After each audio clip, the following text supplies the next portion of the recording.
माँ से आशीर्वाद प्राप्त कर सकते हैं। उस दिन खास करके अपराजिता पूजा होता है। अपराजिता पूजा माँ सरस्वती की पूजा होती है दशमी के दिन खास करके। नवरात्रि के विजयादशमी को माँ दुर्गा की होती है विदाई और लोगों की भर जाती है आंखें। दरअसल हिंदू धर्म में नवरात्रि को विशेष दर्जा दिया गया है।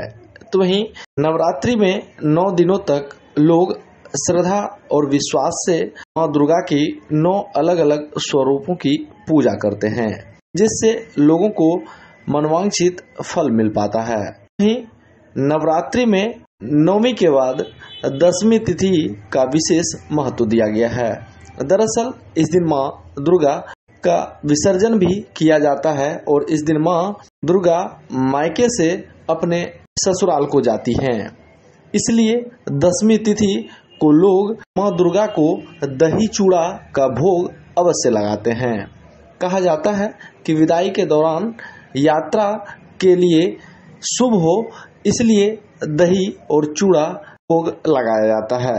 हालांकि माँ तो माँ है और जगत जननी आदि शक्ति है, तो इसलिए उनके लिए शुभ और अशुभ क्या, लेकिन लोगों का माँ और बच्चों के प्रति प्यार और श्रद्धा विश्वास को बरकरार रखने के लिए लोग इस परंपरा को आज भी निभाते हैं।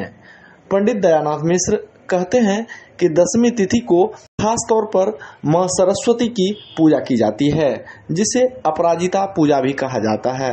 हालांकि उन्होंने कहा कि इस दिन लोग अगर अपराजिता पूजा कर अपने शरीर के किसी भी अंग में अपराजिता बांधे तो निश्चित तौर पर उन्हें सफलता ही सफलता मिलेगी, उन्हें विजय ही विजय होगा।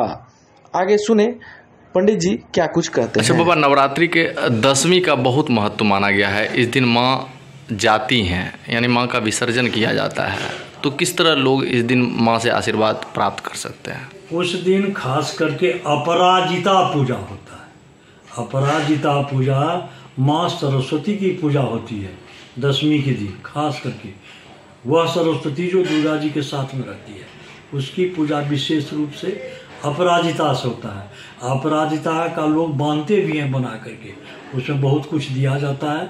अपराजिता बंधन होता है पीला कपड़ा में, अपराजिता फूल, उसमें पीली तोड़ी, बच, जटामासी आदि दे करके उसको बनाया जाता है। समी का पत्र उसमें दिया जाता है और उसको मानते हैं। भगवती के जाने के समय, यात्रा के समय में हर जगह नियम है दही और चूड़ा।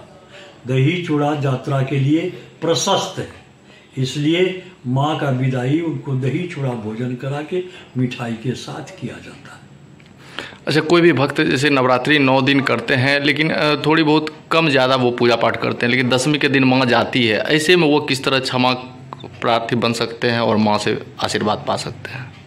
क्षमा प्रार्थना तो रोज किया जाता है। 10 दिन जब आप पाठ करते हैं तो न मंत्रं न जंत्रं तदपि न जाने, इस मंत्र से क्षमा प्रार्थना आप रोज भगवती से मांगते हैं। लेकिन उस दिन जाने के बाद तो लोग विशेष क्षमा मांगते हैं। हे माँ, हम तो पूजा पाठ नहीं जानते हैं, तुम्हारा पूजा कैसे किया जाता है, फिर भी हमने तुम्हारी पूजा की है, हमसे जो भूल हुई होगी उसको क्षमा करना और तुम प्रसन्न होकर पूरा आशीर्वाद दे के जाओ।